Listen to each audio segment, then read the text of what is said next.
أعوذ بالله من الشيطان الرجيم بسم الله الرحمن الرحيم رب اشرح لي صدري ويسر لي أمري واحلل عقدة من لساني يفقه قولي. Bismillah ar-Rahman ar-Rahim. Inshallah, within this chapter, we'll be talking about another opportunity that has come within the holy month of Ramadan. And that is the opportunity to return back towards Allah subhanahu wa ta'ala.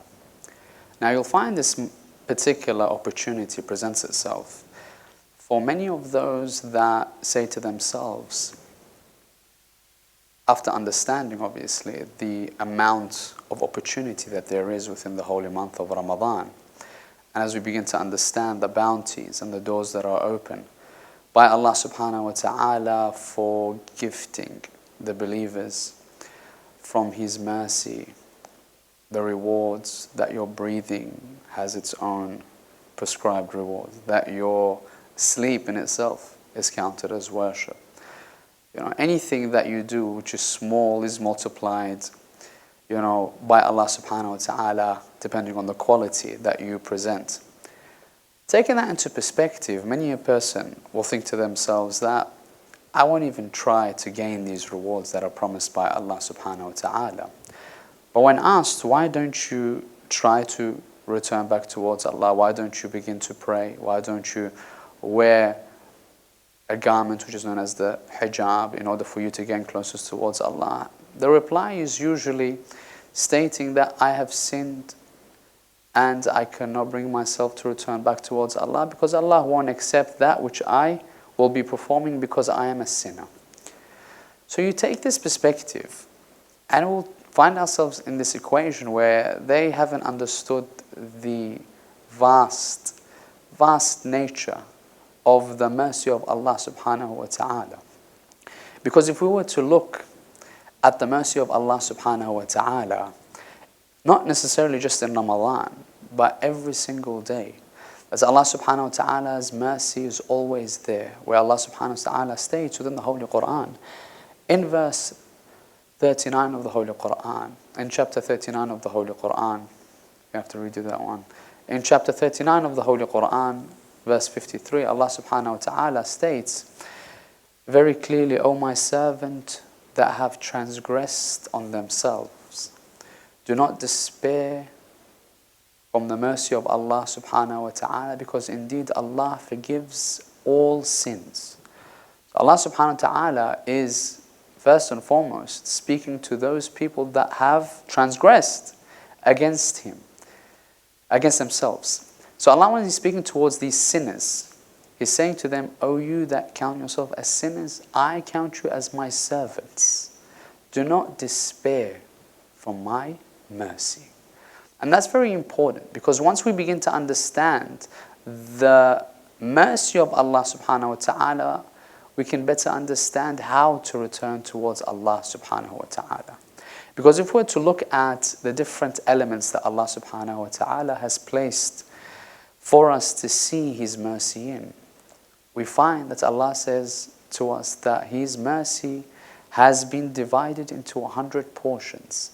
He Himself says that 100 of them are in the hereafter, and only one portion is being given in this world. So taking that into perspective, that everything that you find of mercy from Allah subhanahu wa ta'ala in this world, Allah states is one portion of His mercy. One only goes to see the reward structure that He's gifted to us. That Allah subhanahu wa ta'ala has stated that for every good deed, I will multiply it tenfold.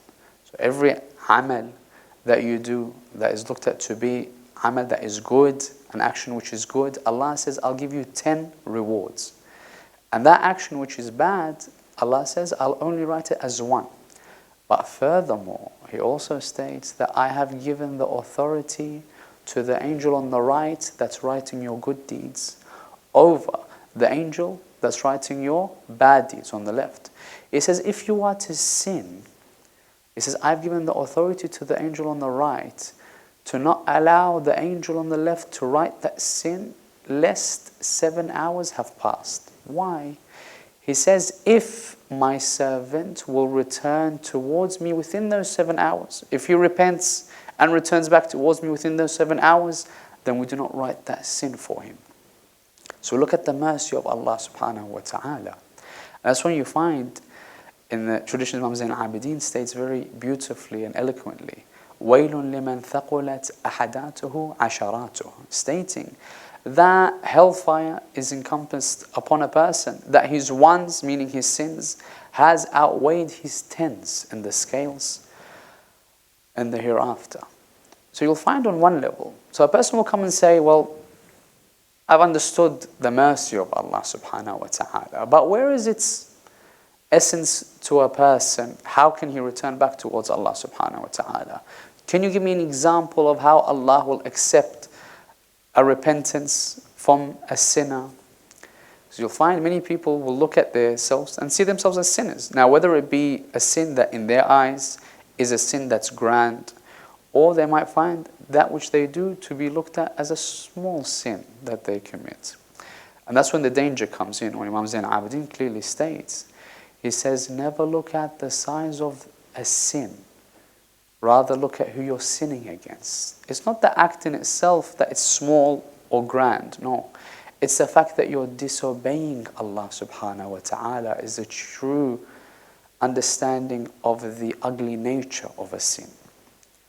So we'll find within the stories that are gifted to us, a person comes towards Rasulullah to give us a better understanding of how merciful Allah subhanahu wa ta'ala is when you return back towards him. A person comes towards Rasulullah and says, Ya Rasulullah, can you please educate me so I may understand when is it too late to return back towards Allah subhanahu wa ta'ala? When is it too late to repent and be accepted into the mercy of Allah subhanahu wa ta'ala? And Rasulullah pauses and he says, oh man, if you want to repent and return back towards Allah subhanahu wa ta'ala 1 year before you pass away, then Allah will forgive you.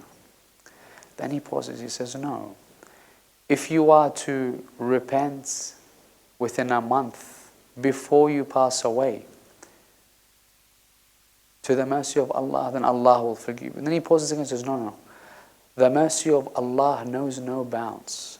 He says that if you are to repent on the same day that you are dying, that Allah will forgive you and accept your repentance. Then he says this beautiful statement which we can learn from and grasp, especially for us to return to Allah within this holy month. He says, by the one that holds the reins to my life.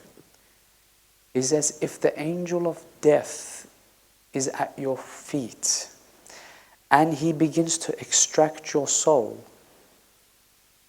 at that very moment when you begin to see the gardens of heaven and the pits of hell, it says at that very moment, if you are to sincerely repent and return back towards Allah subhanahu wa ta'ala, that there is a chance that Allah, even in that moment, will forgive you and accept you returning back towards His mercy.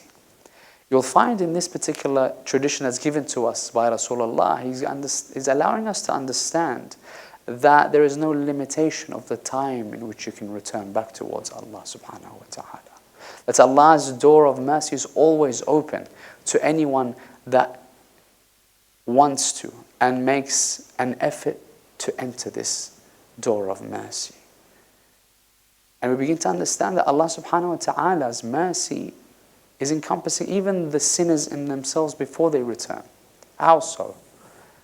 We have a tradition that we begin to understand from the Prophet Musa. Prophet Musa's story is so beautiful that it showcases to us how Allah views you even as a sinner. So many of us will think to ourselves, well, we're sinners. That Allah doesn't even look towards us, doesn't assist us, doesn't give us sustenance, doesn't shower us with the same amount of blessings as He does of those people within His mercy. You'll find the people of Musa, Bani Israel, come towards Musa and say, oh Musa, the rains haven't fallen for some months.